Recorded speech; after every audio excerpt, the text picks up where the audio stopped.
Hello, everybody, and welcome back to the Kingdom's Queens podcast. And happy Veterans Day to all the vets out there. Just wanted to shout that out real quick.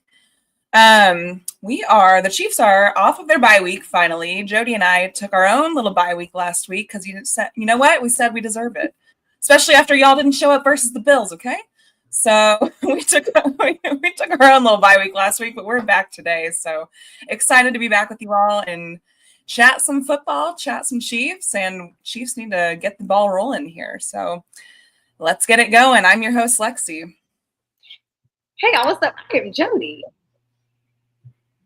You can see what I just did. Very embarrassing. No, I didn't. What did you do? You're doing the intro. I'm like, shit. It doesn't matter. It doesn't matter. We're back. All that matters.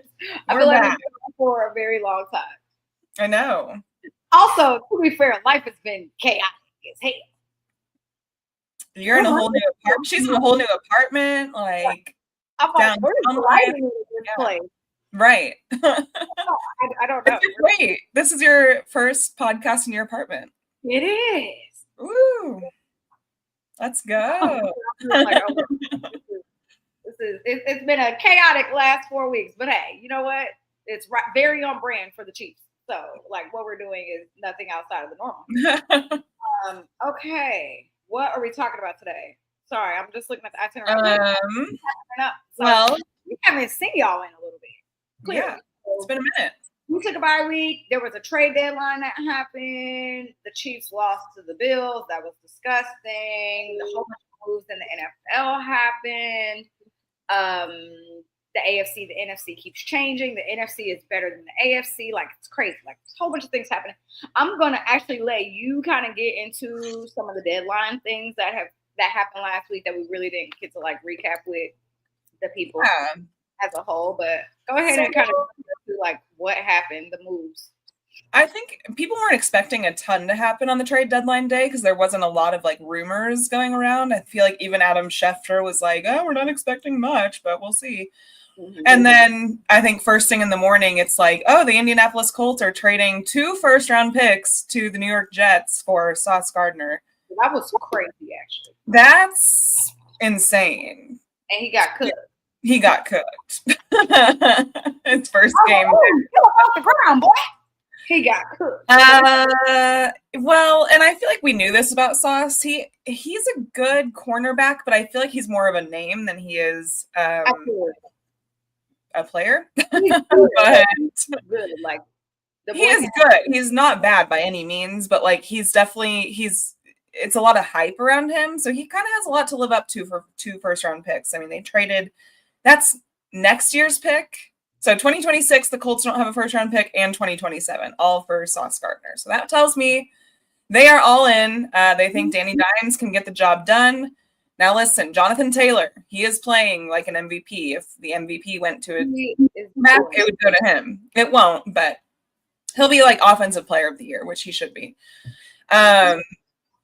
But I mean, that was their weakness was cornerback, right, on the Colts. So especially with Lil Mooney, he went out. Travarius Ward, for those who don't know, he went out 2 weeks ago in practice to a concussion, or no, pregame warmups to a concussion because one of their tight ends hit him in the head gnarly, and they actually had to put him on IR for a concussion, which that doesn't happen often. So that had to be a really, really bad concussion.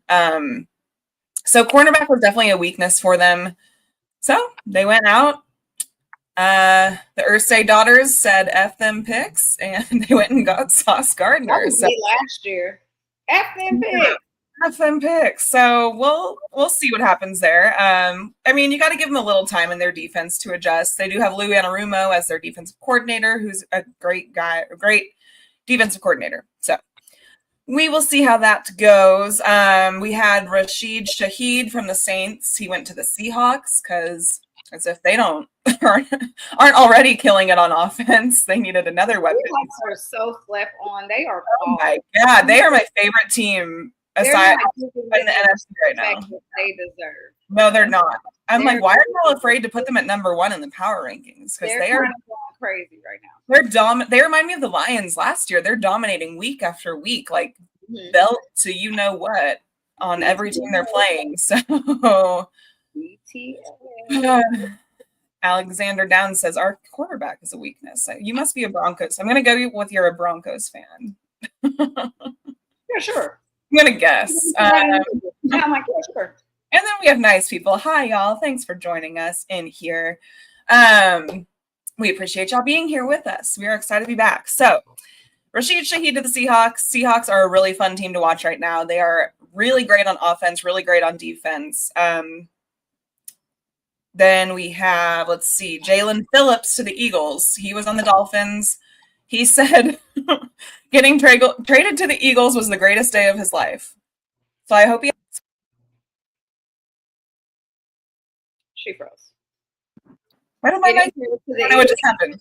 I said, I hope he hasn't had a kid or anything, because he said that was the greatest day of his life. So, okay, great. Good for you, Jalen Phillips. He played last night in that disgusting Monday Night Football game, and he was a difference maker. He had like 8 tackles, a sack, a fumble recovery. I mean, he went off. So, yeah, he went crazy. Good for you going to the Eagles and making a difference right off the bat. That's what you want to see when you trade for a player. But Jalen, please be better. Like, what in the hell was going on with their offense yesterday? That was oh my god, a disaster. I was like, what is happening? Jalen, both offenses. Motion, Saquon, okay, like AJ Brown not doing nothing. Smitty got a touchdown eventually, finally in the third quarter. But it's like, what? It took forever. I mean, it was 0-0, 0-0 going into the half. I know. I was Sunday Night Football. Let me tell you how I was in the bed at 8:30. Yeah, I slept so good. I was like, I'm going to bed. I'm not doing this with y'all. I slept really well on Sunday too. Actually, that's what I love about a stress-free Chiefs day. I didn't have the Chiefs to stress about. It was great. I was like, I'll see what the score is in the morning. I'm not doing this. Of course, the Chargers won, which is not great, but very annoying.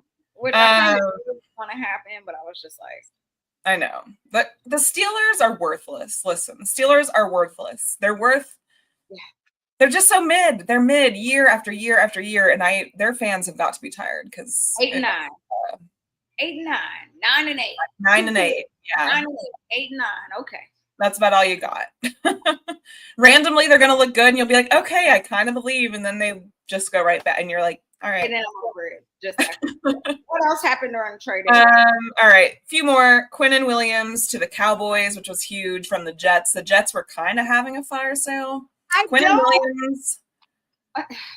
I mean, wait, did I say to the Cowboys? Sorry. I don't understand the Cowboys. Maybe that's it. Does anyone? Why? So does anyone? Okay, you get rid of Micah Parsons. You go out, you get Quinnen Williams. Like, you literally got rid of one of the best defensive players to go get a good defensive player. Like, you. I was about to say something crazy. But it's like, I don't understand the Cowboys' logic. Like, where are y'all coming from? What's the thought process? Like, why would you go through all of this hell to get rid of Micah Parsons, to not sign him, to literally go out and get Quinnen Williams? Like, I know what the trade details are, but like, what are y'all going to do with that contract that he has? Like, y'all are going to just go ahead and pick up the rest of what he's supposed to be getting paid? He literally just got paid. So, like, I guess so. What is the logic here? Maybe paying him is still less than what they would have paid Micah, because Micah was wanting an astronomical number, and that's totally fine. Like, he deserves it, but like. But he already, like, the thing that I don't get is, like, Micah already knew your system. He was already such a difference maker there. I don't know why Jerry was so, like, making a stance against taking care of him for whatever reason, and very willing to trade him for the right offer. And Green Bay made a crazy offer for him. And it's crazy because, like, they gave Green Bay, they gave them a first. They gave the Jets a first for him. But it wasn't even, like, the first that they got from Green Bay. It was the other first, their first, which means it's a higher one. And I'm like, what are y'all doing? Even though I'll say this, like, Green Bay has not looked great either. I was expecting so much more out of Jordan Love, and he is not doing like. I have very high expectations for him. I had him winning their division. I had them going to the Super Bowl, and now that like I'm watching them every single week, I'm like, oh, this is very disappointing. So who knows? Maybe the one that they ended up trading will be better. But like as of right now, it's like y'all gave. I don't see Green Bay that much worse. Okay, tell me if you agree with this. I feel like the Packers are a semi-better version of the Steelers in the NFC. No, I think I think they're a little better than the Steelers. That's why I said semi-better. I think they're. If I had to compare the Packers to an AFC team, I would say, well, hold on, wait. Let me go look at something first. Because they're both like historic organizations. They're both used to winning. They're both not used to a lot of like quarterback controversy. I mean, granted, the Steelers have had it over the last 2 years, but like they're both very consistent teams, but both have been coming up short for 10 years, 7 years. The Packers, right? Packers haven't been as long as the Steelers have been. I gotta look at something real bad. They just kind of remind me of each other in different conferences. Obviously, they have their differences, but like there's some similarities too that I'm like, and Jordan Love. The difference between greatness, but the difference between the two teams is the Packers have way better weapons than the Steelers have right now. Like the Steelers just kind of feel like like everybody that's that's. Oh, I don't want to say like New Orleans, that's where you're going to die. But like, that's kind of what the Steelers feel like right now versus the Packers. They got Matthew Golden. They got, what's the running back? Came from the Raiders. Can't think of his name. They got Josh Jacobs right now. You got Jordan Love, who's supposed to be like this great quarterback. I love Matt LaFleur. Like, they have so many better pieces there to make them a better team. And I just don't understand. Like, why are y'all 5-3-1? It doesn't. So I don't know if I can compare them to the Steelers because the Steelers feels like that's where you go to die. I'll give them a little bit more respect than that. And so the team that I'm gonna say, but I can't say because I don't think that's a accurate comparison either. In the AFC, I was gonna say, I can't say that team. I'm not. I'll just tell you offline the team. Okay. It's not. They feel like the Ravens. The Ravens? The Ravens. Because the Ravens can never get there. They can't. Because if you look at the AFC, you're going to go Chiefs, Bills, Ravens. So if you look at the NFC right now, you'll be like, okay. And sometimes the Ravens can drop even further. Like everybody had the Ravens completely out of the picture. And then Lamar got healthy and came back. And now they're on like a 3-game winning streak. And they're probably going to still be in the playoffs. You know what I mean? So it's like that's how it kind of feels with the Packers. They can't turn it around if they need to and get back kind of on track and end up in there. But I'm like, I was going to say the Patriots. But the Patriots are really good this year. And they're different. They were okay last year. Like, I'm a big Drake May fan. Like love Drake May. Like, damn. Yeah. As soon as he got drafted. But the Patriots kind of feel like it's like they turn the light switch on all of a sudden, and all of a sudden they're rolling. Like, and they're wearing the cute uniforms this week too. So I'm like, okay. But no, I would say probably more the Patriots are way too inconsistent, which is why I would say maybe the Ravens. Like they have what it takes to get there and to be that team, but they keep shooting themselves in the foot, and that's why they can't get there. So but I feel like the Packers have been so inconsistent this season. Like they have flashes of where their offense is so great. And then they have weeks like this where I'm like, I don't know. Their defense is good. Then they have games where they play the Cowboys and the defense can't do anything and they tie. It's just, I don't know. Yeah, so bad. Anyway, finally, let's see. Breaking news tonight, Jair Alexander. We know he was traded he went to the Ravens in the offseason or like week 1. Never really played for them. And then the Ravens just traded him to the Eagles right before the trade deadline. And today, and then today he announced he's stepping away from football for a while. Yeah. I guess it's like a lingering knee injury and it's kind of weighing on him. Yeah.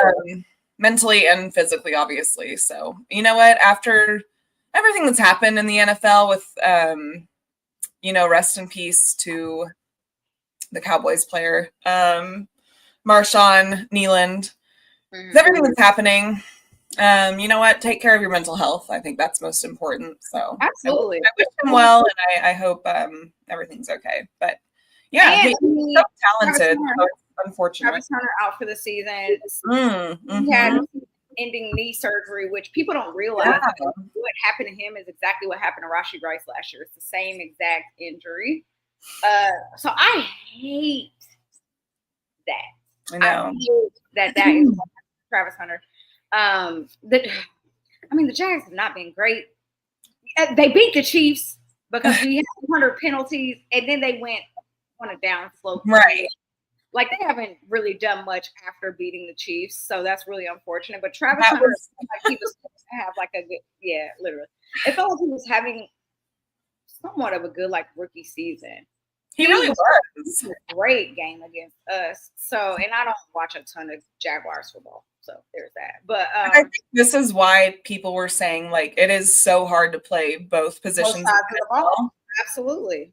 And I understand he wants to, and maybe but you're already seeing a few weeks in, it's not really. It might have been an injury. I can't say for sure, but you're in the NFL now. You're making a very big contract. You need to be durable, and you need to be able to last for a long time. So playing both sides of the ball, that's almost like, I don't want to say like a running back, but that's the amount of work that you're putting on your body. Like, you're wearing your body down so much faster because you're taking almost double the snaps, and that's not really worth it, especially at your age and already having this type of a surgery, and we're only at week 10. So they're definitely going to have the conversation in the off season about where they're going to put him. Luckily, having the surgery now, and he should be back by training camp and ready to go, which is really nice. But it's just the fact that you're a young dude. We're paying you all this money. We know what you can bring. Let's let him go out here and be either this great receiver or this good corner. And I think, to me, when I watch him play, he looks so much happier playing receiver than he does corner. I think he should play receiver. I think he should too. On that side of the ball, right? So I'm only as a receiver than a corner. You might. I think he's doing himself a disservice, and I know he's capable, but I don't think you have to prove that to everyone. I think you should just. You already got paid. Benefit yourself, and you already got paid. We're good. All right, so let's get into this Chiefs-Bills loss. It was disgusting. What do you say? Oh, never mind. I messed up. Sorry. Into the Chiefs-Bills loss. We went to Highmark Stadium, I don't know, a week ago. I blocked it out of my memory. We knew. I'm not gonna lie, I didn't rewatch much of it. So no, not at all. I had us winning that game by 10. So the fact that we lost by a touchdown is incredibly embarrassing because, what? This team has been steamrolling. What is this? This team has been steamrolling teams literally the 3 games prior at home. Now, I will say I do remember saying on this show, can the defense go out and play a solid game on the road? We've seen what they've done at Arrowhead for 3 weeks in a row with the crowd noise behind them, and they've been all these great things. Can they go on the road and do that? They absolutely did not. They look terrible. So I feel like I don't want to say that. I kind of proved my theory that the defense can't do it on the road. Unfortunately, you did. And we can't afford that. Jodi, you know what's really unfortunate? The only road game we've won is against the Giants and Russell Wilson. Yeah. And we now have to go into into Broncos country where they want this win probably more than anyone. And pray that the defense can stop. Well, we'll get into that later. But so I don't really have a ton to talk about the Bills game. I know. I think we just really. Yeah, the defense was not good. The front four still continues to be bad. Chris Jones needs to be better. Charles Omenihu needs to be better. George Karlaftis needs to be better. Leo Chanel had a great game. I will give him. He was a spy on Josh. He did great at that, but that was They were able to contain the run a lot better in the second half. The first half, James Cook was starting to feast on us. He still had, 100 yards? I can't remember 100%, but he still had 100 yards against us, which is the most that a running back has had in since 2023. Since 2023. Yeah, like a very long time. So that just kind of speaks to the front four of the defense and how they need to be better because they were bad. I also think that, I mean, this isn't even talking about the offense. The offense was bad. The play calling was bad. Everybody was just. It was just atrocious. Conversation, but the defense just really needed to be better, and they weren't. So that is what kind of made everybody feel like going into the trade deadline, oh my God, we need to go out and either get a running back or we need to go get an edge or we need to go get a tackle. Me, I was definitely team edge tackle. I know the Isaiah Pacheco injury is something that caught people off guard, and he's not playing this week either. And I don't know when he'll play again. Maybe they'll bring him back for the Colts game. I don't know. Wait, who? Isaiah Pacheco. Oh, I don't think they've said for sure he's not playing yet. It just didn't. I think he's playing. Okay. Well. I don't think he's playing. I mean, he'll say, but he hasn't practiced yet, right? Well, no one has. They're back tomorrow. Tomorrow starts practice. Today was like meetings and recovery and whatever, but meetings and recovery tomorrow's Wednesday. Yeah. Saturday. Y'all having 1.5 practices this week? No, it's a normal. This is how they always do practice. They come in the building Tuesday, then they do their practice Wednesday. We hear from Mahomes and Reed tomorrow. Meet on Mondays. Today's Tuesday. They don't have 2 days off after a game. I'm telling you what Andy said in his press conference. He said the coaches were in the building Monday. He said the players would come back today, and then they'd start practice Wednesday. Okay, well, I really don't feel good about going to Broncos. I'm just hearing what I said. I'm just saying what I heard. If we're going off the bye week and we haven't done anything in 9 days, okay, let's see how this goes into the Broncos this week. I'm not feeling too confident about that at all. Okay, people do want to hear about how we feel about not getting Brees and how our run game is. I was a big fan of wanting Brees. I thought a third would be worth it. Plus, we don't have any plan at running back for next season, really, that I know of. Maybe there's something I'm unaware of, but unless we extend Pacheco or, I mean, we have Brashard Smith, but that remains to be seen. I was all about getting Brees and paying him another contract, but ultimately Veach didn't want to trade more than a fourth. Brees Hall really wanted to be a Chief. He was all but saying it in his tweets all day long on the trade deadline day. And ultimately it didn't work out. So I'm bummed, but you know what? We got to move with what we have. I am not team get a running back. Hell no. I think our biggest opportunity is our defense. Our defense is so bad. That front four needs help. They need. I wanted that too. We just didn't do either one. So we need an edge or a tackle. That needed to be the priority. Now I will say Beach did go out and try to get one. We're the Chiefs. Nobody's trading with us. I think mortgaging your future for Brees Hall, who, yeah, he's good, but he has a lot of miles on his body. And if we're not going to pay any running backs that we've ever had, why would we pay him? We're not. So what are you going to do? Go and get Brees Hall to not – I think one thing that Chiefs fans need to realize is Andy Reid does not run the ball. He's never ran the ball. He usually doesn't run the ball, right? So, like, what are we going to do? Go and get Brees Hall for him to not get the ball? He's not going to get snaps. So giving up a third or fourth, anything more than that, when you can literally just go out and draft one next year, go out and get a young guy, bring him into the building. They clearly have faith in Rashad Breeland. You did not just say Breeland. I was like, that is not his name, Rashad Smith. I'm like, they clearly have faith in him. They clearly are okay with what they're seeing from Kareem Hunt.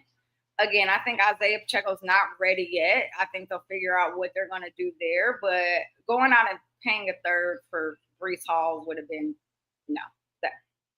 Like, I get Chiefs fans are mad, but no. Like, this draft, we have to remember next year a lot of guys that need to be paid. Would you rather pay Paul a contract or pay Trent McDuffie? You would rather pay Trent McDuffie. So it's like people need to be realistic. He would have wanted upward of 15 plus million for next year. We're not doing that. So I think that's kind of where like people need to remember. A lot of the guys that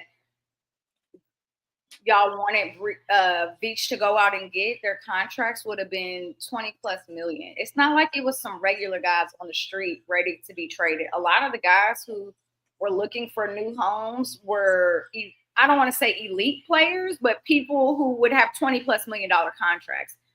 We're not doing that. We want to pay Trent McDuffie. We want to pay elite personnel. Like there's guys who deserve to be paid, who already know the system, who will continue to be an asset for years to come. So my only thing too is like, while I of course wanted Brees or defensive line, we only have, I think, 6 picks next season. So giving up a pick next season is kind of a big deal. And it sucks, but like somehow the Eagles have so many picks to work with next season. So they are able to still trade away picks and get players. And their owner and the way they are able to do contracts, it's going to screw them over in the future, but they're playing to win right now. So people also don't realize that the market that you're in also kind of helps too. They're in Philadelphia, and there is a lot of money. Yeah. Kansas City is still a small market, and I know that's like hard to believe because the Super Bowls, the World Series, there's so many things that you think would generate a ton of money. We're not in those type of markets, so of course our cap isn't going to be nearly. I mean, not our cap, but we're not generating the funds like the other places are, which is why we try to have the draft, which is why we're having the U.S. what's called the World Cup, and it's going to be at Arrowhead because those are things that help generate money. So, that's how I feel. So for me, I'm all about Beach not going out and mortgaging the future, because as long as you have Patrick Mahomes and Andy Reid, the goal is to continue to get Super Bowls, and you kind of got to keep bringing guys in. One thing about the Chiefs is they stay young, and we're not really young anymore. And you kind of you see it on the field. We're not really young anymore. We were young in 2022. It's 2025 now. A lot of those guys are 3 or 4 years.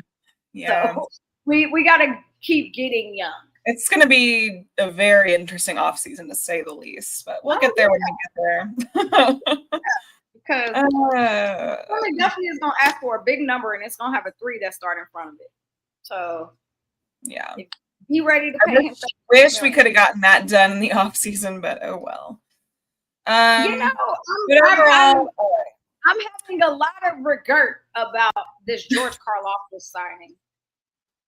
I'm not really. He's been, outside of Chris, he's been our best D-line guy. Yeah, he could have maybe waited to get paid.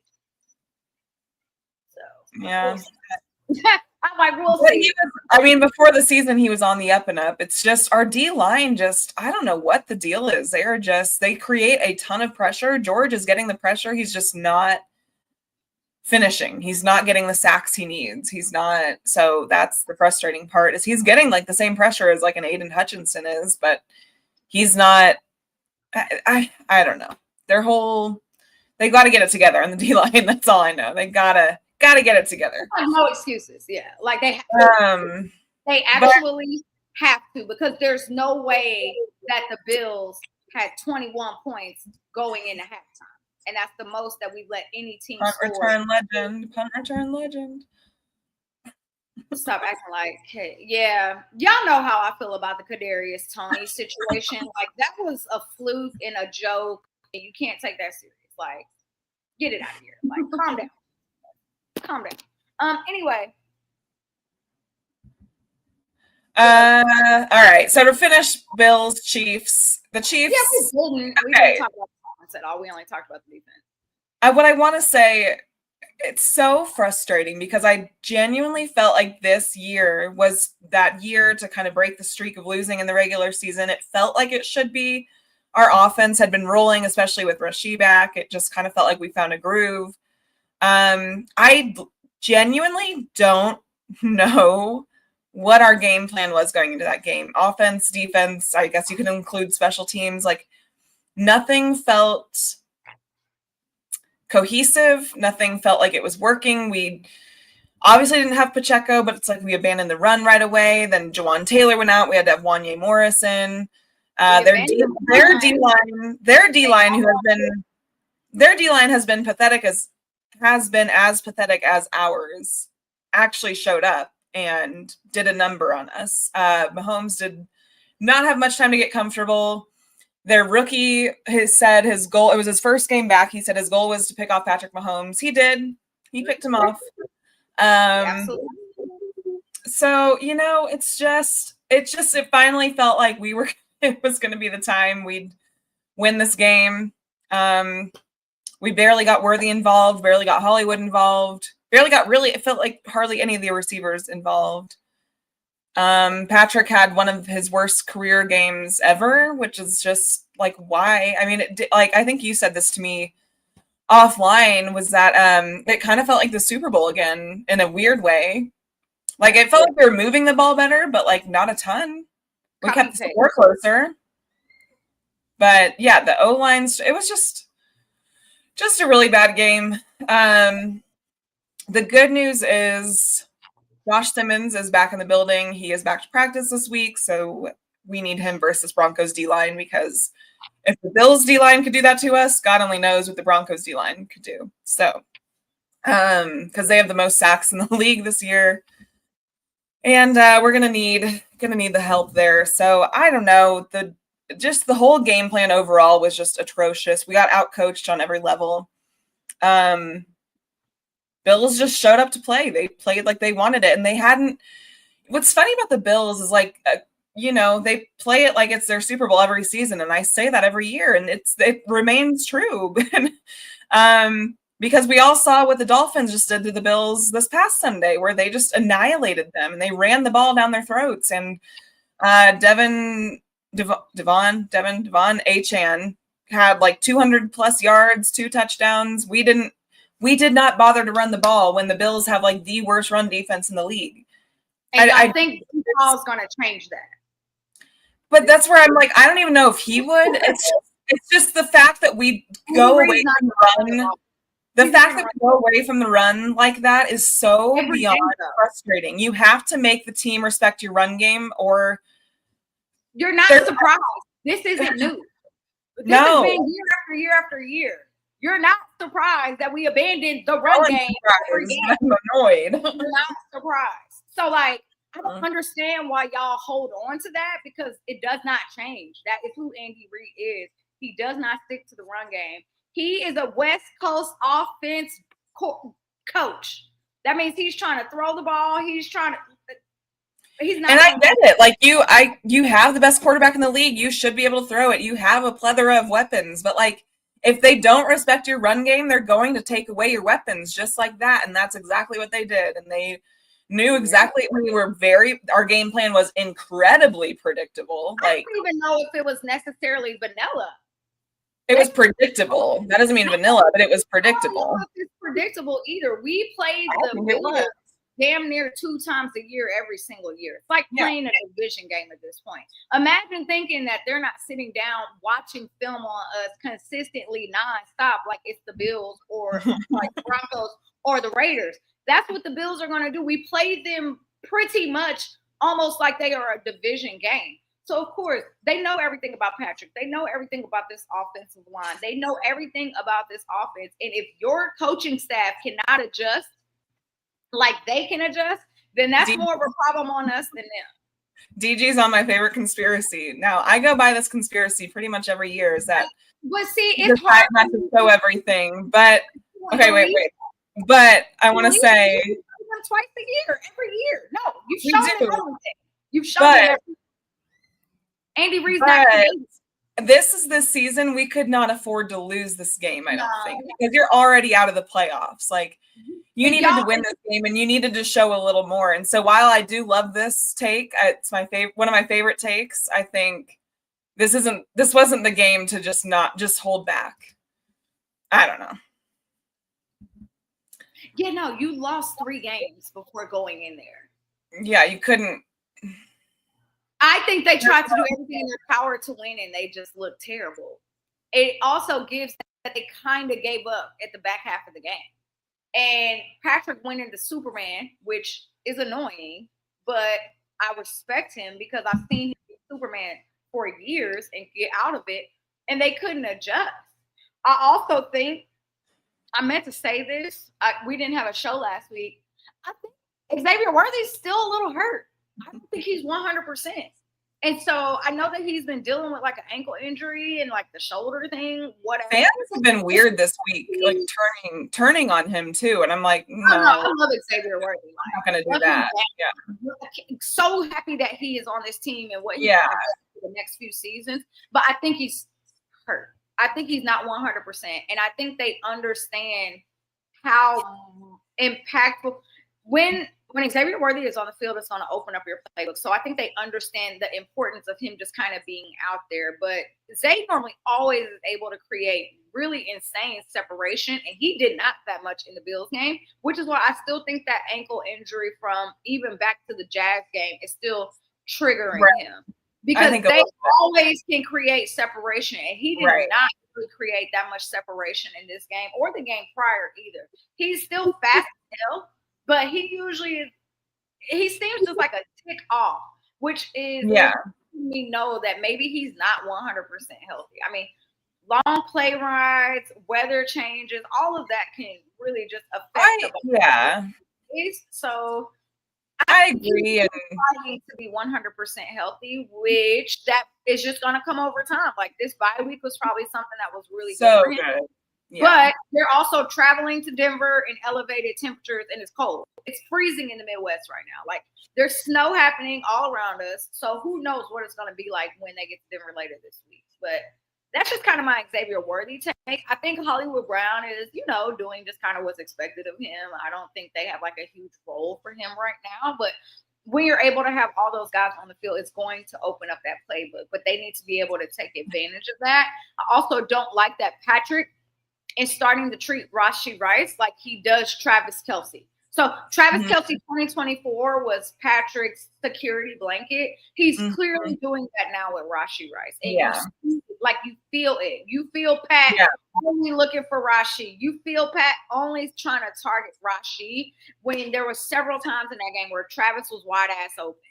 It's very interesting because and that's the thing too, is like he has that trust with Travis. So it's very interesting to me that his O-line couldn't protect him, so he was trying to get and that's true. And we had a lot of O-line injuries that game. Kingsley went out for a bit. Trey wasn't at full strength. Obviously, Juwan went out. Jalen Moore isn't our usual star. I mean, it just So I think the bye week will be huge for this team because I think it's a lot of minor stuff they all had. And I think a lot of that could be really, really helped with rest. Rest is the best recovery you can have. So it's just really unfortunate because they were beaten for 3 solid weeks and then went to the Bills and everything that they have kind of like created and built. All that momentum. Momentum's a real thing. And for 21 days, y'all were beating ass. And then y'all went to the Bills and forgot how to play football. Once again, That doesn't work for me. It doesn't make sense. And I feel like we had a good now. I love Rashee and I'm glad he's back. But I agree with you in that it does feel like they want him to be a wide receiver 1, but they're like desperate for him to be that right off the bat. And I think you kind of have to just rework him back into the game plans because look what we did to the Lions the week before when Rashee wasn't on there. And we beat them, 30, I don't know what it was, 30 something to 17. I don't know. But regardless, we had good offensive game plans before Rashee was back. So I feel like it is like kind of forcing him back into the offense rather than letting it just work like naturally. And I think it needs to get more back to just the natural feel of him in our game plans and utilizing all the weapons. Like if Rashee isn't open, get that ball to Xavier, get the ball to Travis, get the ball to Juju. You can trust all of them. So he has to be better at decision making. Yeah. He sometimes I don't know if he just like feels a pressure from like the EGE and just getting Rashee back. I think he feels the pressure of his pocket collapsing. I mean, that was a huge part of it. And so sure. he's like, so what did I just kiss? Sorry, I am like struggling over here. Let's go ahead and get it. That really hurt. Let's go ahead and get into Chiefs Broncos. Of course, I can know this game. Like this game is almost identical to the Bills game every year. You know it's gonna be on CBS. You know it's gonna be at 3:25. You know Tony Romo's gonna do it every time. Every time. It doesn't matter if it's in the city.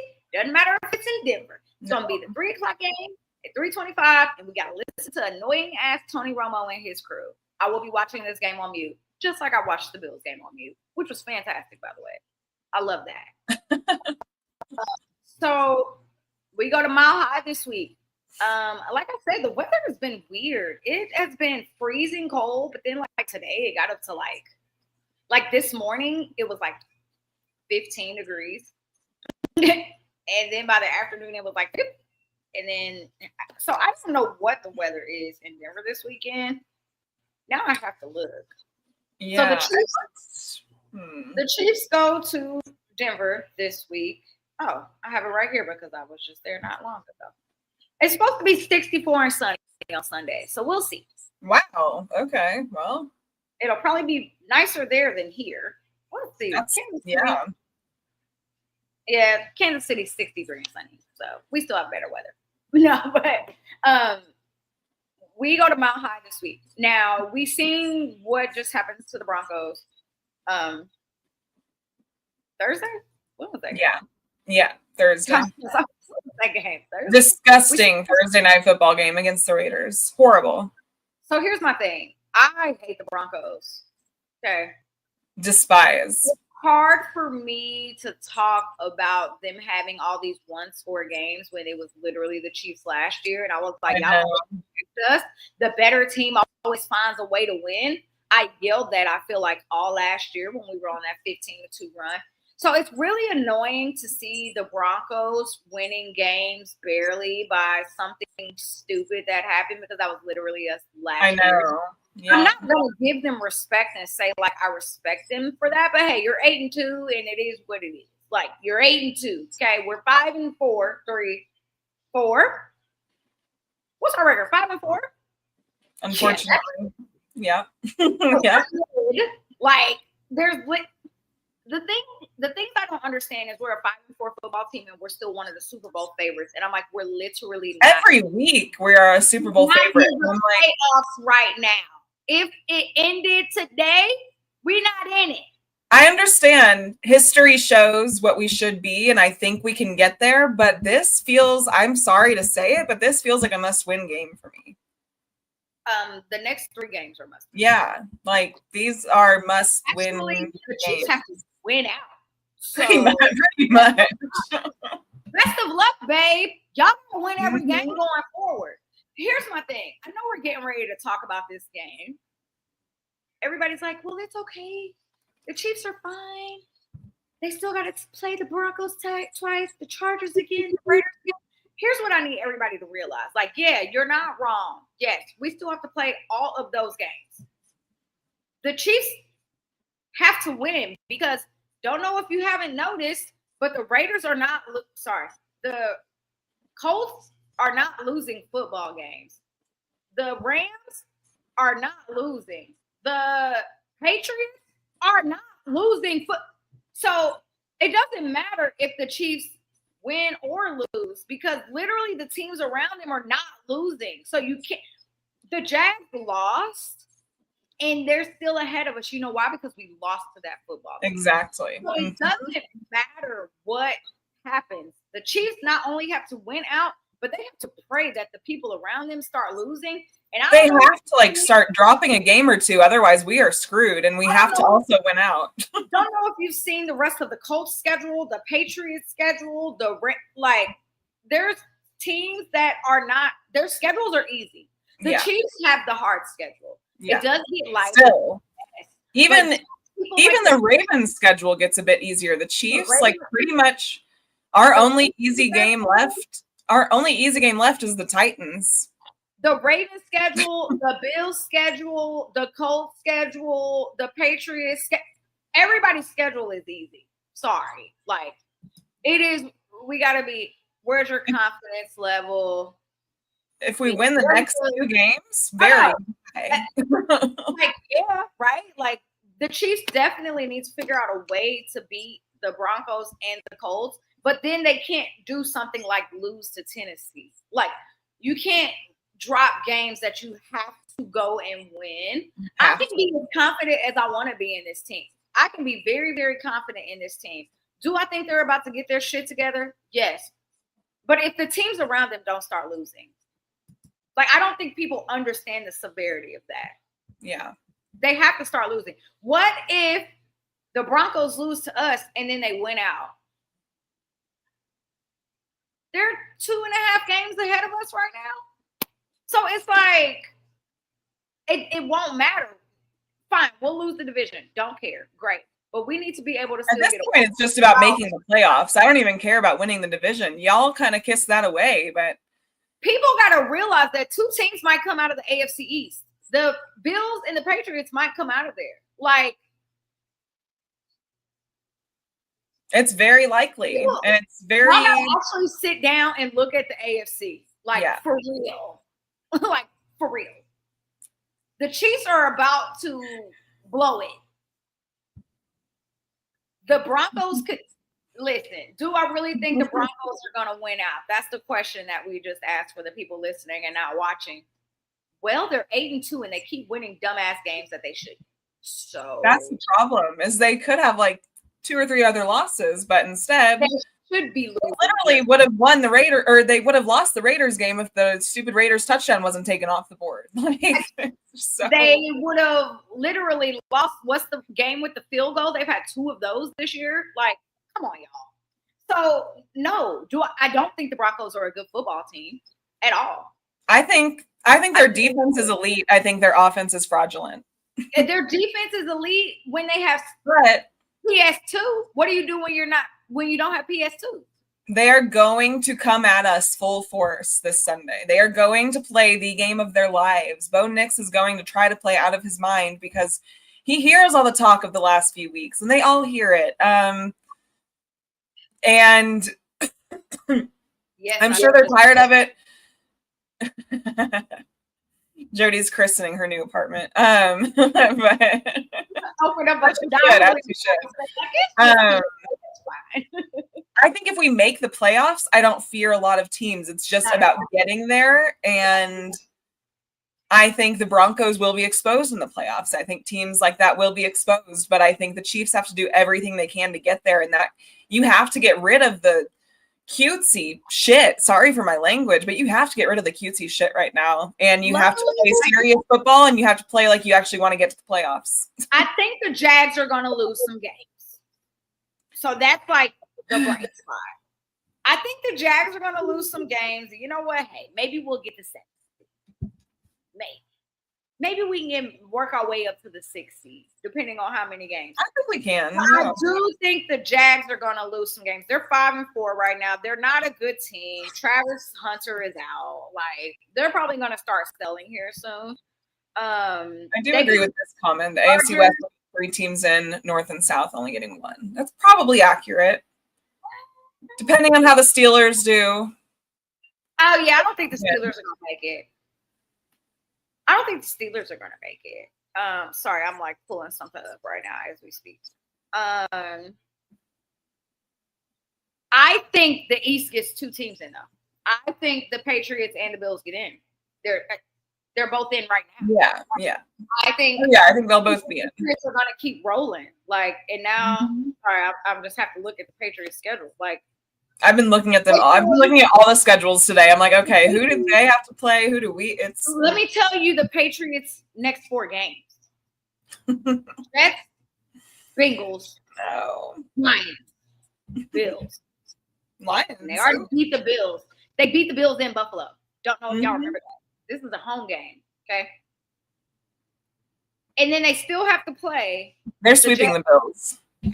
They still have to play the Jets and the Dolphins again. So to say the Patriots are probably going to get in, I don't see how they don't. And Drake May has been good. Oh, Patriots are absolutely going to be in the playoffs, no doubt.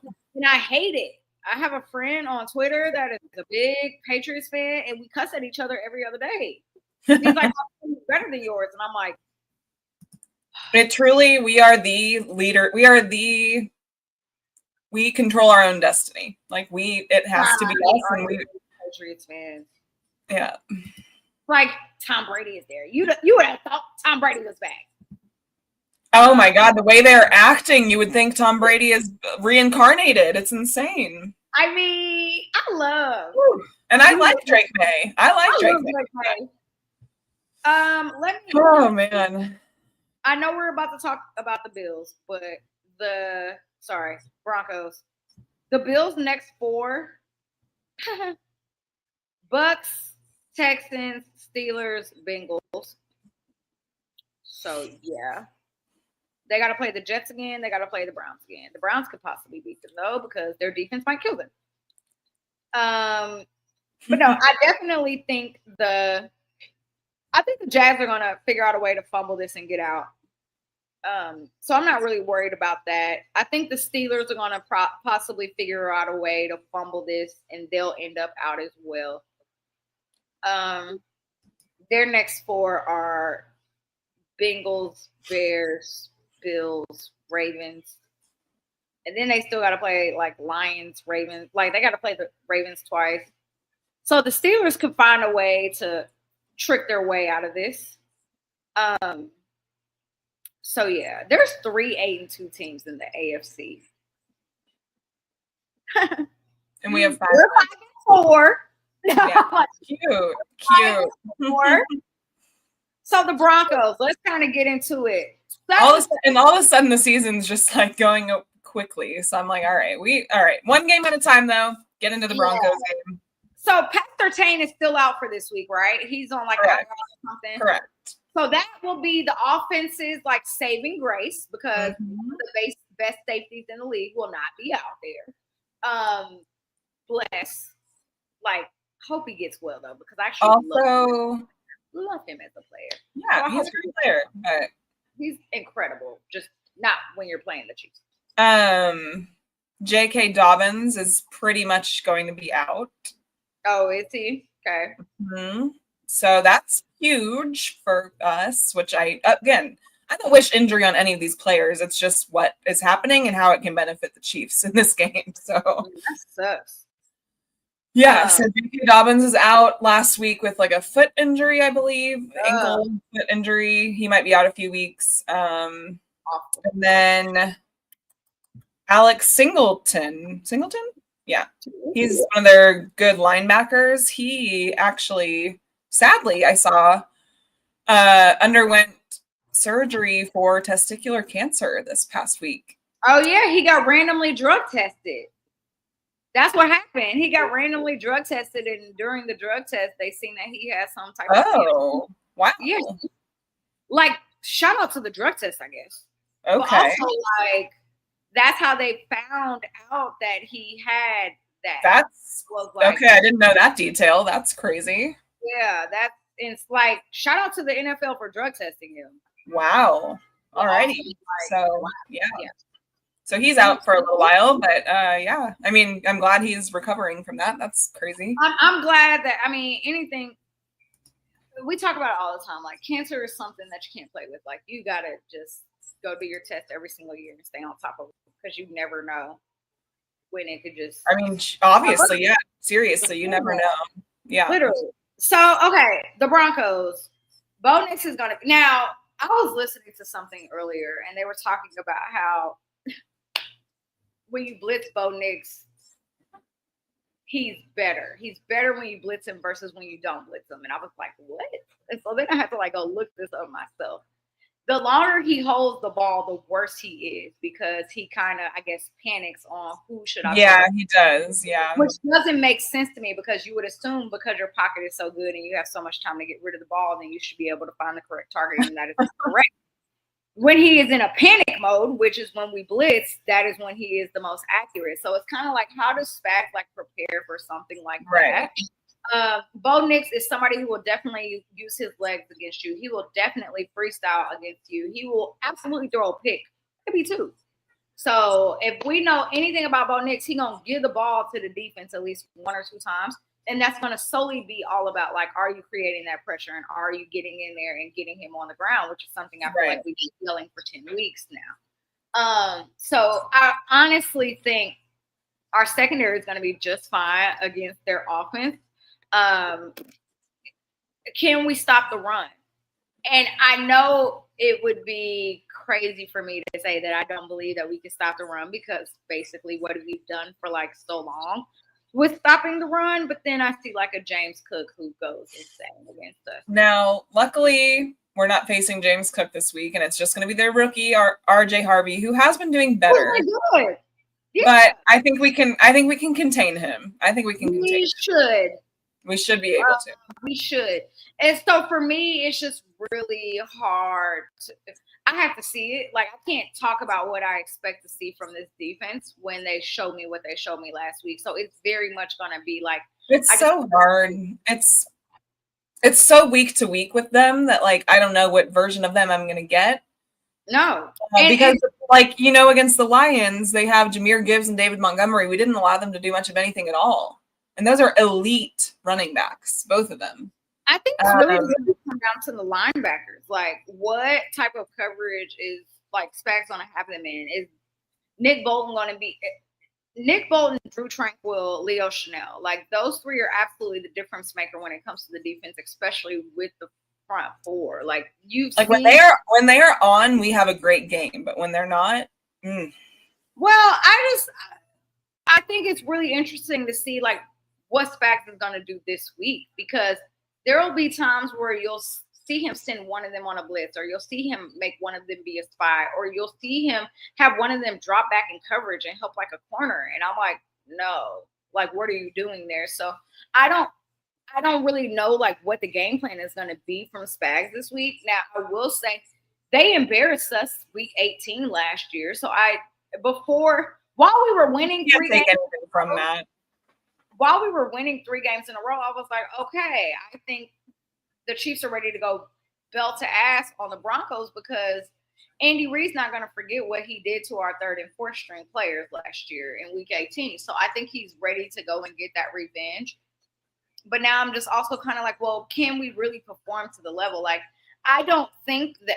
So if anything, this is the week where I feel like you should not have to overcomplicate, especially when it comes to the offense, because you should be able to have a successful game plan and get down the field. I feel like, the Bills game, I said specifically, the offense needs to be able to run the clock, and they need to be able to have long drive drills, and they need to be able to keep Pat on the field and keep Josh off the field. That's how you're going to win the game. And that did not happen. There were several times when there were 3 and outs. I feel like in this game with the defense, it's going to be a matter of, I know that they say that he is better when it is no blitz, but no, I think you need to hit him. Like, I think it's going to be a situation where you kind of got to get Bo Nix rattled. And then the moment when you get him rattled, that's kind of when he'll start playing hero ball, because Bo Nix will throw the ball down the field and throw that pick, and he'll panic. You see it every single week, and I think they need to kind of create that type of conversion with him.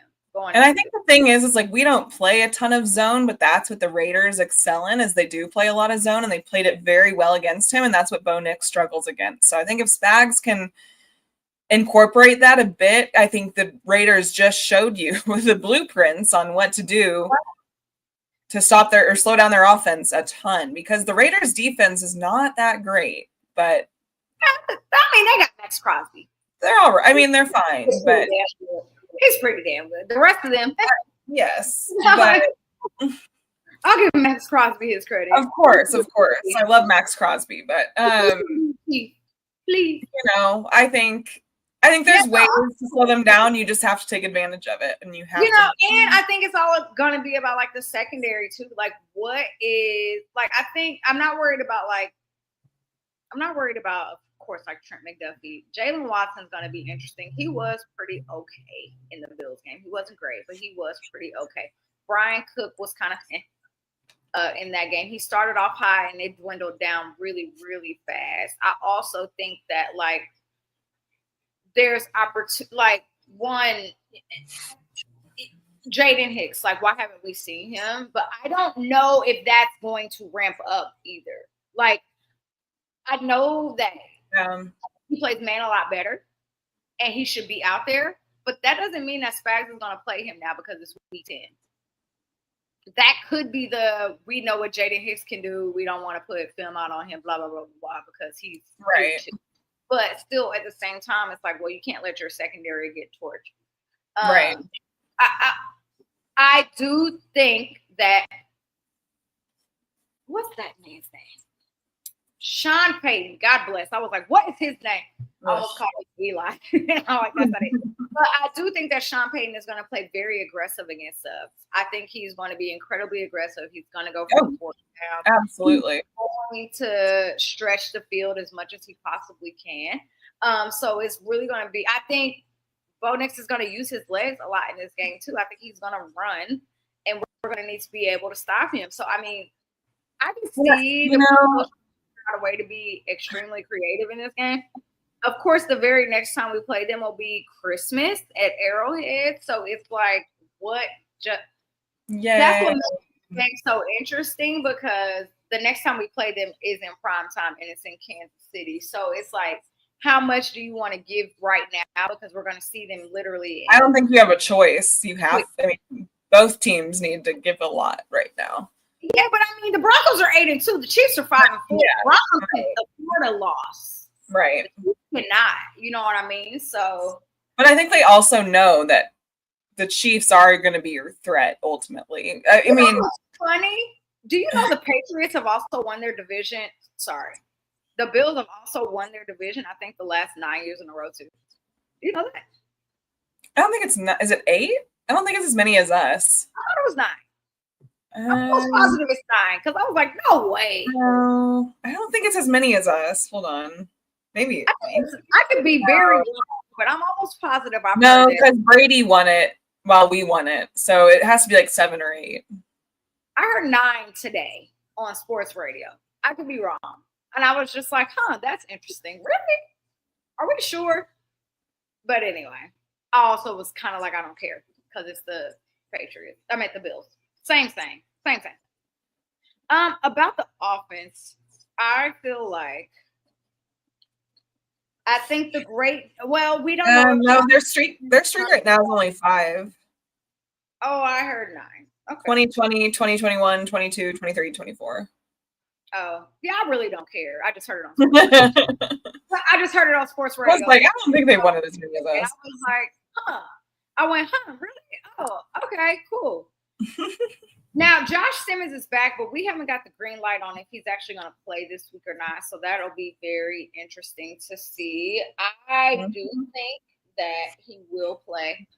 But I really just think it's truly dependent on what practice looks like for them this week. It could be a situation where, hey, we're just going to let you be the backup this week. You're going to suit up and get ready. And then, we might save you for the Colts game, which would be very important for him to be there for that. But Josh Simmons is back. We don't know if he's active. Trey Smith should be ready to go. Not really sure what's going on with Jawan Taylor and that knee, ankle, whatever.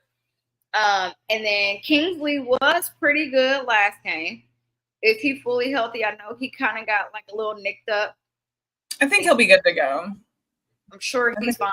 Yeah. It was just something small. So, what is this offensive line going to do for Patrick Mahomes? Because the Broncos defense is going to be flying around. And they're going to blitz him. And they're going to get. Do you want to get into our keys of the game? Okay. I feel like we're leading into that. Do we want to get into that? Yeah. Where I'm going, just talking about the offense. Okay. Yeah. I also think it's important that is my laptop about to die? Oh my Lord, that's not great. Yep, it is. Plug it in. I don't even have a freaking. Okay, give me a moment. You don't have a plug. It's not where I'm sitting. It's literally on the complete opposite side of where I'm sitting. We'll figure it out. It's fine. But what is the offense going to do this week? So I think that there's a lot of things that need to be taken away. Not one, the offensive line has to be there for Pat. He cannot have a moment of, I don't want to say insecurity, but he can't have any moments of I don't know, like I can't trust this Don't offensive trust you. fall out fast. He can't be Superman early in this game. Because he gets very, and I don't know if it stems from last season, the last two seasons. I don't know what it is, but he gets very in his own head very quickly. Oh, he loses trust real fast. And it's not like, and it's funny because he'll never, ever, ever say that he always says, like, he will stick up for his guys every time. Like, no, like, I trust any one of them to step in there and do the job, whatever. But you can see it as soon as Jawan's out, as soon as Trey's out, as soon as Kingsley's out. He's like, oh, he don't want to get hit. So we saw that last week versus the Bills, and this Broncos D-line is getting after everyone, and they are taking low. So the offensive. So I think that's why it's like, okay, well, where's Josh at? How is he? Has he been working out in these last few weeks where we haven't seen? So Andy said yesterday he has been working out, but he wouldn't elaborate. So yeah, Andy Reid always lies about everything. So everything he says, I take it with a grain of salt. I know. He can say whatever he wants to say for the media to make us happy, but that doesn't. You're supposed to go out there and say that. You know what I mean? Like, you're supposed to reassure us and tell us that he's in great health. Right.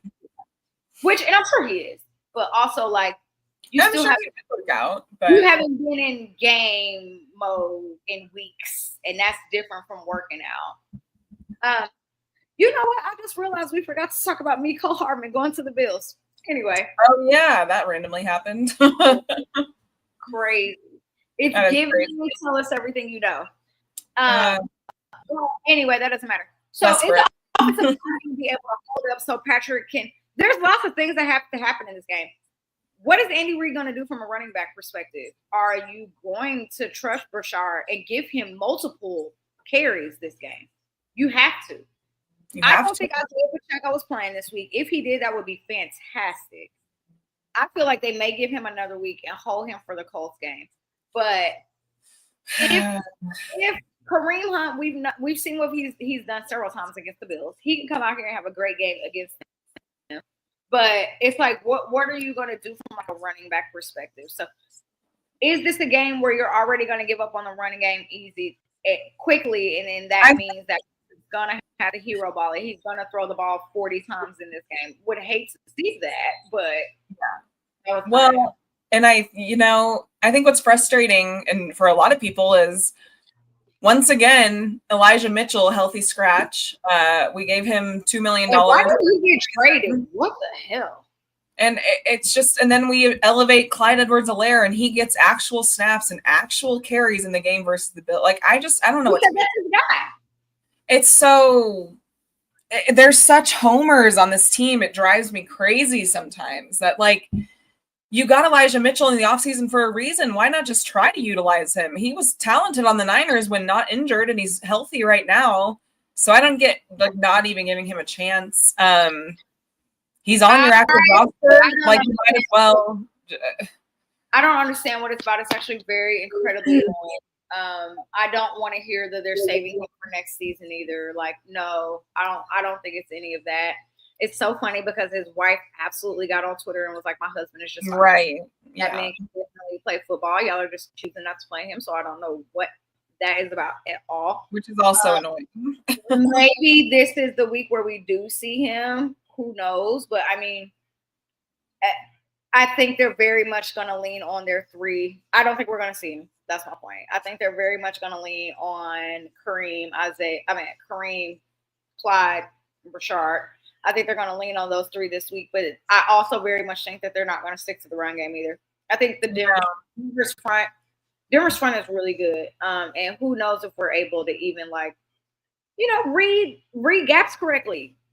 And who knows if we're actually going to, like, run behind your tackle, run behind your guard. And we just need our O-line to stay intact, and then I feel like Kareem gives us our best shot at success in the run game. Brashard has flashes, but, like, I don't know what to – It's hard to know because they're not consistent with the running game. So you're never going to know what his game is like because they literally aren't consistent with it. So moving past that, it's also going to be a big deal to see, like, because we played them again, what does that look like this week? Is this game plan going to feel a lot like what it felt like with the Bills? Are they only going to? I pray we look like a competent football team, because we looked like we had no idea what we were doing last week on either side of the ball. It was horrible. So, you know what? So we built to ask the Raiders. Yeah. The teams that we lost to are teams that we're probably going to have to play again, right? We lost to the Chargers. We lost to the Eagles. We lost to Buffalo. We're probably going to see all of those teams again. Should not have lost to Jacksonville. We're never going to see them again this year. Three out of the 4 teams that we lost to, we're probably going to see again this year. So that makes me very concerned about what this game looks like going against Broncos. We're going to have to see them again. And this could get it could be a situation to where they see each other in the playoffs. Who, the Chiefs and Broncos? Yeah. Depending on how the seeding falls. I mean, that's happened in the AFC North a lot the last few years. That could definitely happen for the AFC West. Them 3 times this year. God, so please help me. No. This week, the game plan this week could be very much like. Now, I will say this. One thing that annoys me. I'm taking a shot for that. One thing that annoys me is sometimes Patrick forgets that he can always use his check down. There's always a guy that's right in front of you that you can check down to keep the drive going. I also think that some of the play calling was just really bad. Like back to the Bills game, pissed that we went for 4th and 17, but not 4th and goal. So I think that there's a lot of indecisive things that coaching has to be better at. Andy Reid needs to be better at. You're a veteran in this league. You have several rings. I expect coaching to be better. I expect you to be able to adjust a lot better. I expect you to be able to read the different defenses and the offenses and know what your game plan is and how you're going to go against it, because what your game plan is going to change by the time we get to the second quarter. And I feel like it's frustrating. I feel like I've said it so many times this year already, but I feel like they should be embarrassed. I feel like they should know that this is a must-win game. And I felt like that the first 2 weeks.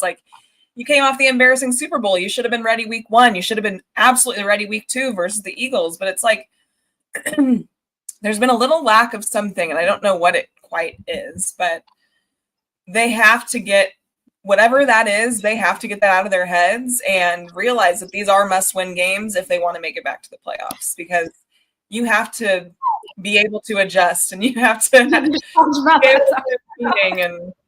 I didn't think the core was going to reach Football City. Oh my God. Yeah, right. But they should be embarrassed off of that disgusting show of football versus the Bills, and then you had 2 weeks to sit on that. You should. There's no excuse for it to be a bad game plan. Absolutely zero. So I hate that the Broncos are also coming off of a Thursday night football game, because that's basically a half bye week. Mm-hmm. So that's unfortunate. But what can you do? Well, and as much as I hate Sean Payton, he's a great coach. So, now I will say this: we're going to Denver this week. Denver friends are crazy. I don't care how mad I am at the Chiefs, okay? I don't care. Well, I do care that they have 4 losses, okay? You're never going to see me boo this football team, ever. I'm never going to boo this football team. And the way that they were booing Bo Nix, the offense, I was kind of listening to one of his post games the other day, and he was like, yeah, it's not the first time I've been booed. It's probably not the last time I'm going to be booed. Something along the lines I know that they'll believe me one day, blah, blah, blah, blah. And I'm just like, what the hell are y'all doing? Come on now, Broncos fans. Right. I get the frustration that y'all have, but your quarterback's not going to be better if y'all don't put no confidence in him. So that's why I don't care how bad the Chiefs look. I'm never going to boo them because of what the last few years have been like. I get sometimes you have tough stretches and we're just kind of in one. But also, what the hell? So, no, back to the offense. The offense is just going to – I think one of the very first keys to winning this game. I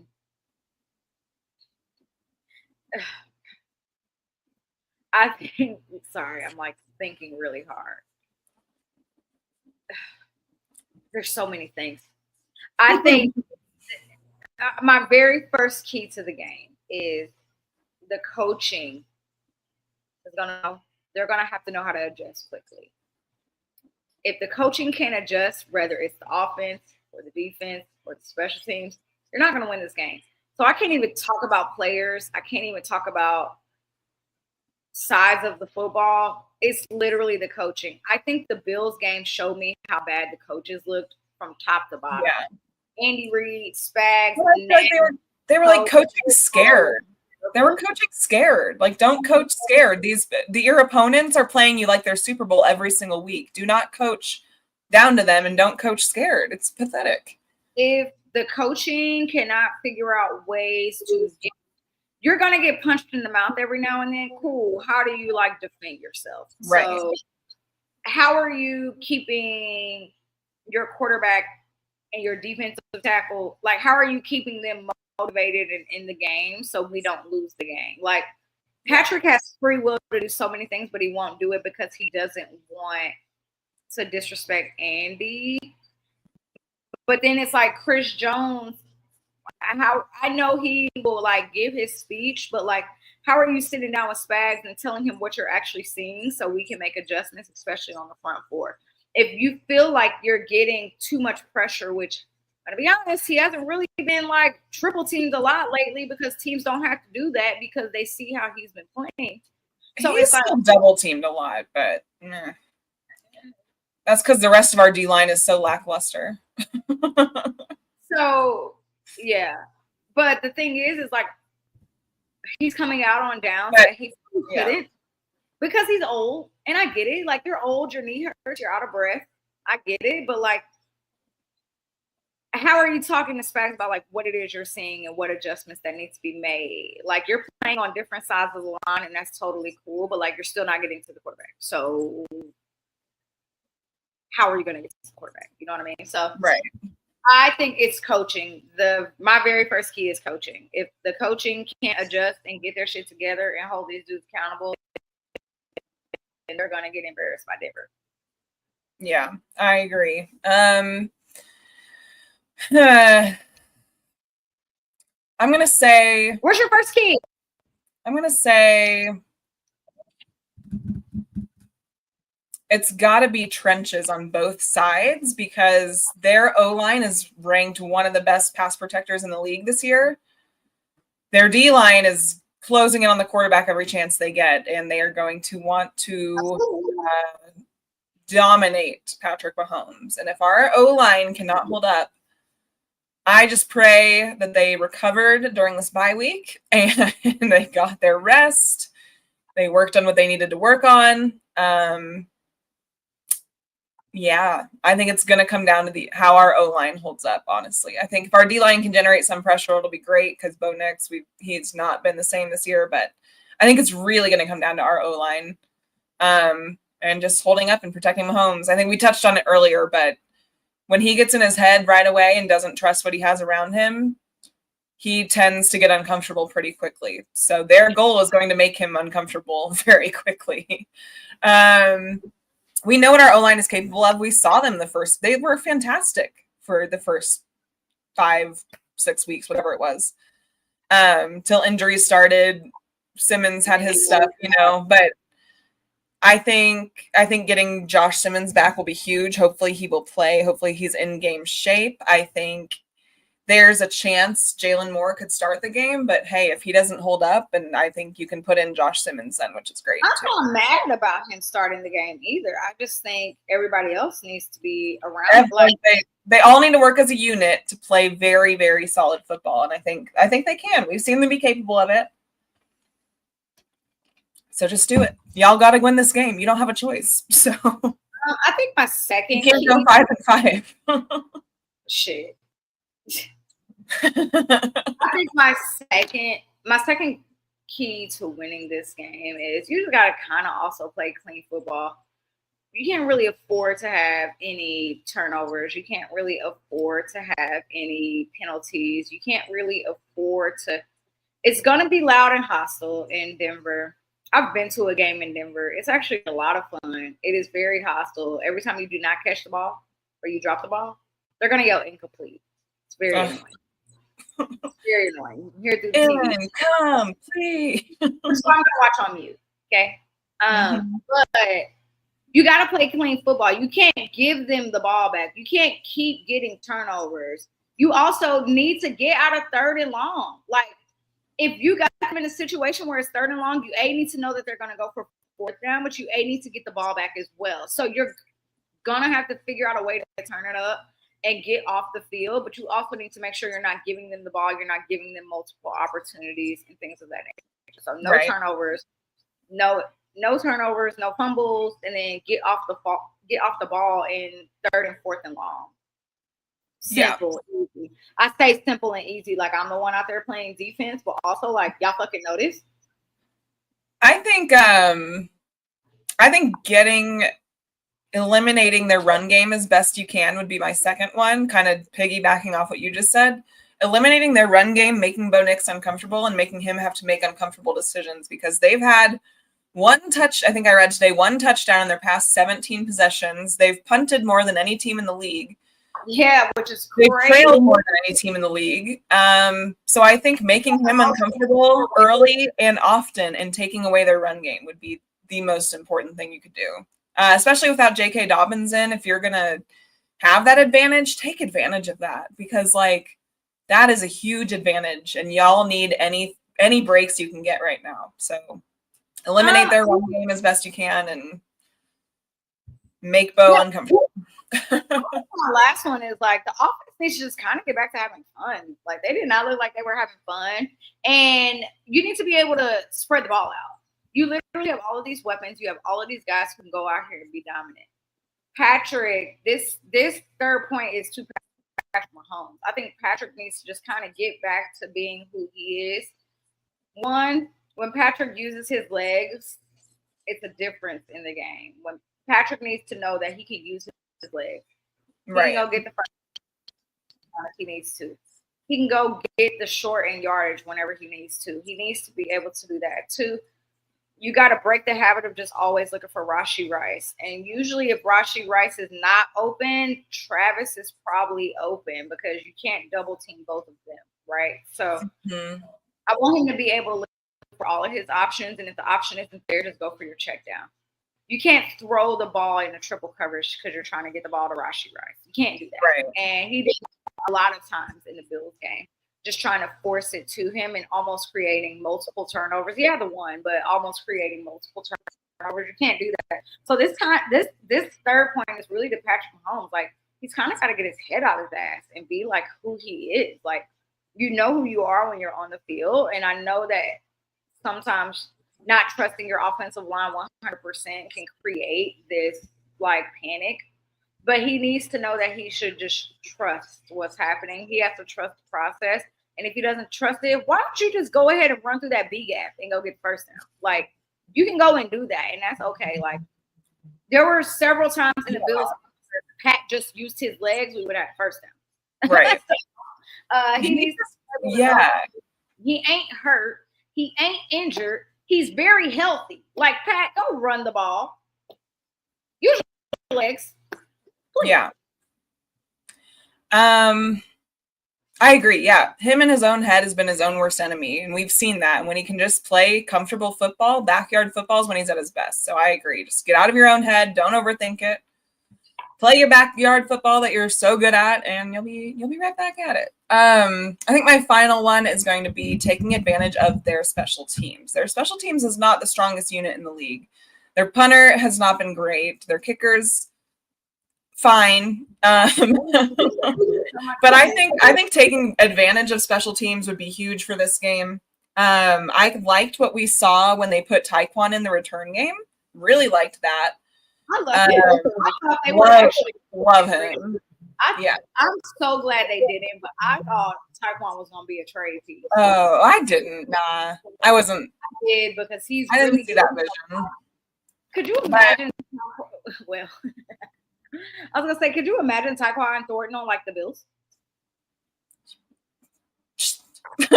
Like, could you imagine him? No, they got Mecole. They got Mecole Hardman, and they're gonna like it. They got Mecole, and they're gonna like it. I'm like, oh my god! I hope that they don't want our eighth string receiver. But he's great. I really like him too. But I really like what we saw from him in the return game. So I say more of him. Take advantage of their special teams because you can use those yards to your advantage. Their punter, if you can make him uncomfortable, he sucks. So make him uncomfortable. Dave Tobe, we know what you're capable of in the past, and we know special teams have not been our strong suit this year, but like we can get there. So I think take advantage of special teams when you can, because we've played a lot of really great teams with great special teams. So I think this is one of their lackluster areas, and I think you gotta take advantage where you can. So I'm gonna say special teams. I'm gonna throw them in there on this one. Hopefully it's not too windy or anything crazy. Lord in heaven.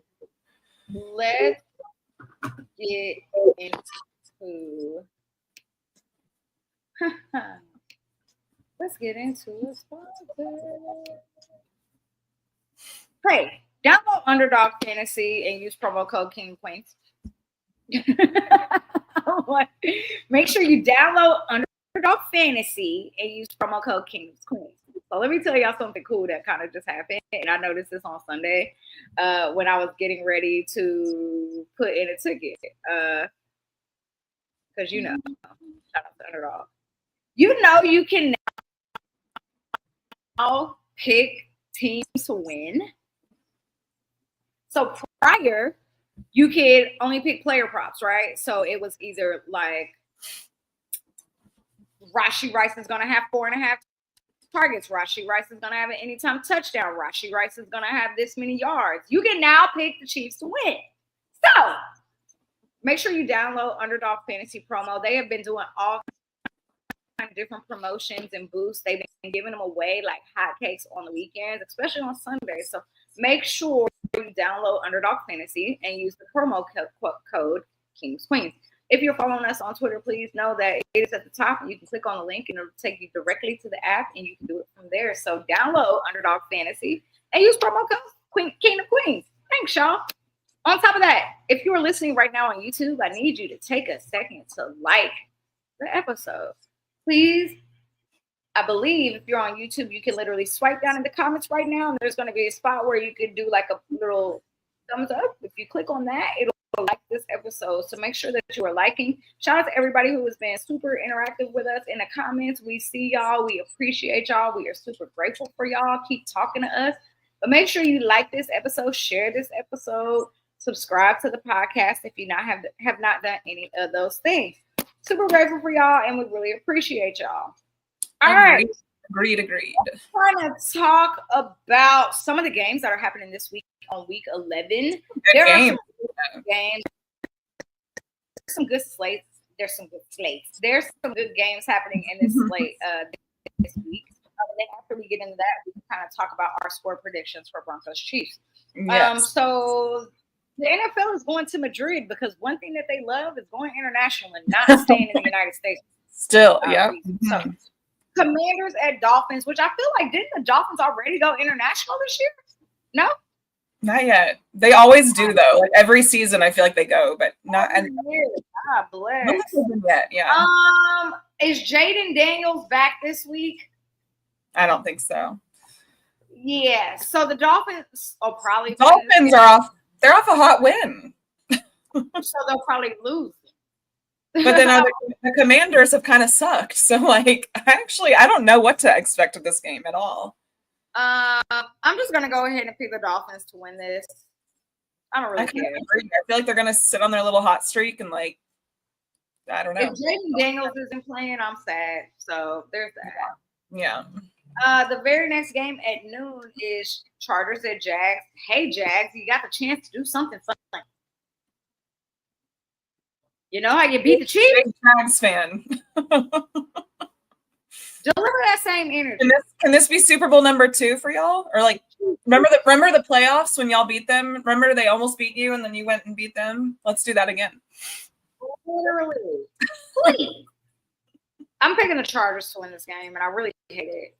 The only saving grace I think we could have is that the Chargers, when they're on a long travel day on a noon game and it's like 8 a.m., 6 a.m. for them, whatever.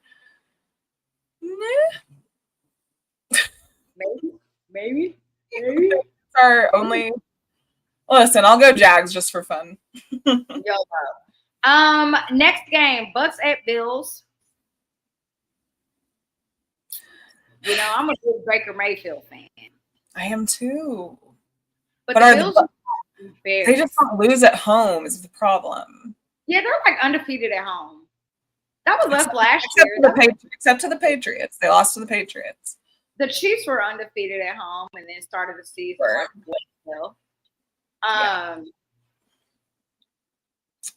Baker knows how to play in the cold. He did play for Cleveland. You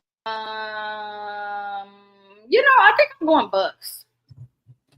I feel like they're due for a win. I think I'm going Bucks because I'm going Bucks. The Bills just got it. So they probably will win. I know. But the Bucks also just got embarrassed at home. So you know, maybe. But people have higher expectations for them. What? Bengals, Steelers. Hey, Bengals. Oh, I didn't even make my pick. But I'll say Bucks, I guess.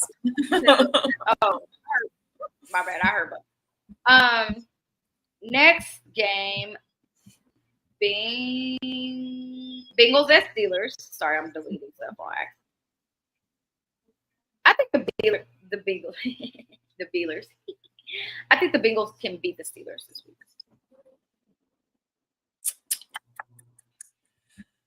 So Joe Burrow, his practice window has officially opened, which is crazy to me. 21 days. You know, their offense can do it. It's their defense I don't understand. They're horrid. They're horrible.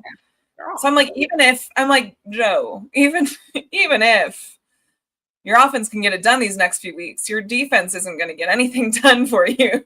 So, they got it lit. Well, he don't want to go nowhere. He got paid. It's Battle of the Unks once again. It's Joey Flacco and Aaron Rodgers. Who won the last one? Joe Flacco pulled it off? Yeah. Maybe Aaron Rodgers pulls. I'll give it to the Steelers. Aaron Rodgers also got embarrassed last week. I know. And I just think the Bengals defense just doesn't do it for me, where I think the Steelers defense is going to be embarrassed from their last week performance and probably try to get their crap together. So we'll see. Yeah, I'm going Bucks. Oh, shit. Bengals. I'm going Bengals this week. I'm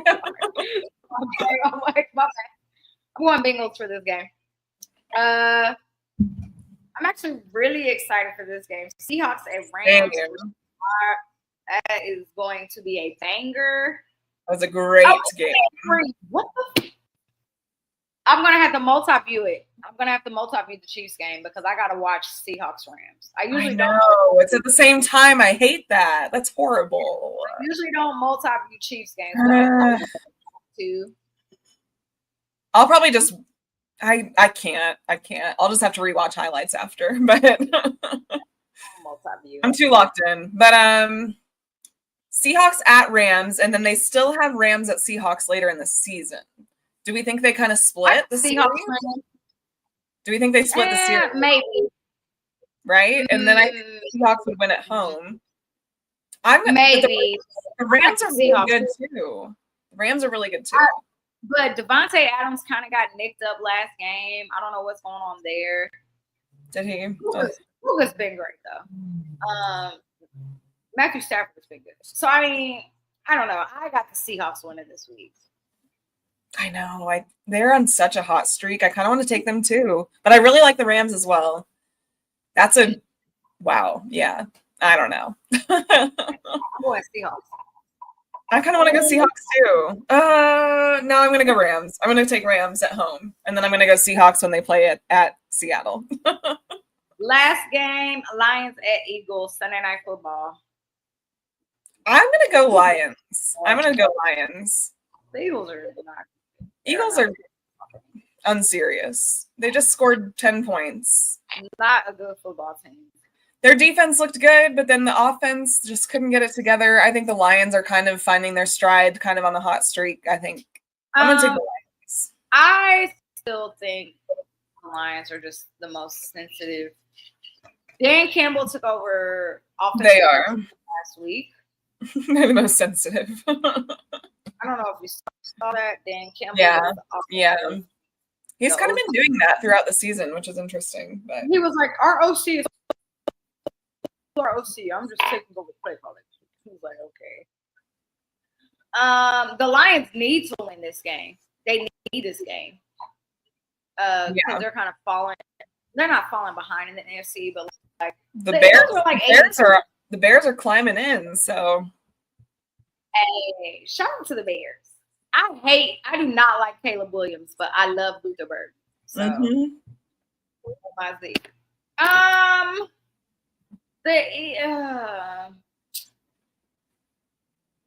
don't know who's winning this game. I'm gonna go Lions. If the Eagles can't put up more than 10 points, they're probably losing. Okay, Chiefs Broncos. Kansas City goes to Denver. What's your score prediction? Who wins? Chiefs. They have to. I'm gonna say we're gonna make a statement. I don't know what that was. Sorry, there was a loud crash behind me. I'm gonna go 24 to 13. Chiefs. I don't know. I'm never right, so I just say whatever. Let me look something up. The Chiefs have to win, so even if I wanted to literally not say them, I can't because they're desperate. I want to know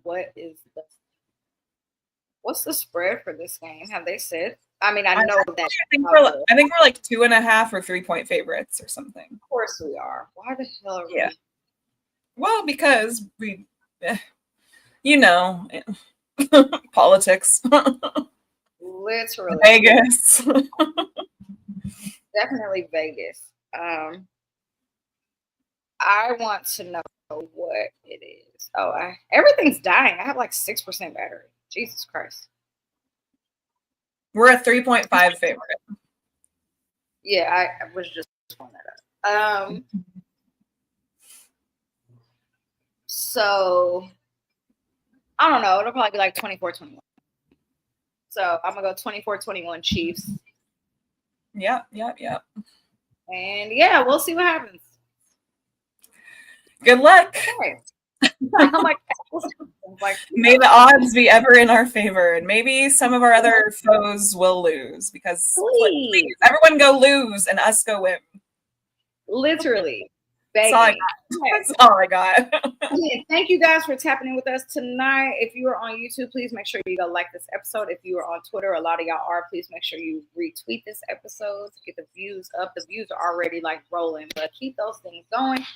Thank you guys so much for hanging out with us. It's been a long bye week, very, very long bye week. But hey, we're back in the swing of football, and the Chiefs kind of need to win the next 8 games. So we will one game at a time. Here we go. One game at a time, guys. We're gonna keep our sanity, and we're gonna go one game at a time. So. Again, if you are listening, we're all in this together, Jody. We're all in this together. If you are listening on YouTube, please like this episode, subscribe to this episode, share this episode. Again, Twitter, retweet. If you're following, both of our handles are down below. Make sure you're following both of us on all social media platforms. We are on Spotify. We are on Apple. We are on YouTube. We are on Twitter. We are on Instagram. We are literally everywhere. So if you're not following us, like what the hell? Go follow us. And other than that, I think we're doing Arrowhead Epic tomorrow. So yeah. So tap with us tomorrow on Wednesday night on the Arrowhead Addict channel. And other than that, we will see y'all very, very, very soon. Go Well, Chiefs, please.